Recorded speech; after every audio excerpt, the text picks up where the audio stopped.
Əziz övladlarım, bu cümləni əzbərləyin. Kim anasının ayaqları altında xidmətçi kimi yaşayarsa, cəmaatının başı üstündə ağa kimi yaşayar. Valideynlərə yaxın olmaq, Allaha yaxın olmaq deməkdir. Onlardan uzaq olmaq isə bütün qəzəbin səbəbidir. Mütləq bilmək lazımdır ki, valideynlərin nəfəsinin olduğu hər bir ev rəhmət və şəfqət dolu bir evdir. Valideynlər öz həyatlarını bizə sərf edirlər. Balaca ikən bizi saxlayırlar, bizə xərcləyirlər. Ondan sonra da biz onların bu yaxşılığın qarşılığını onlardan uzaq olmaq, nankör olmaqla qarşılayırıq. And olsun ki, bütün xeyir yaşlı valideynlərin yanındadır.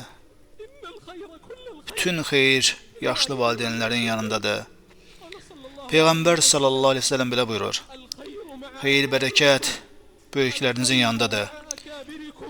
Başqa bir rivayətdə isə belə buyurur. Xeyir, bərəkət böyüklərinizlədir.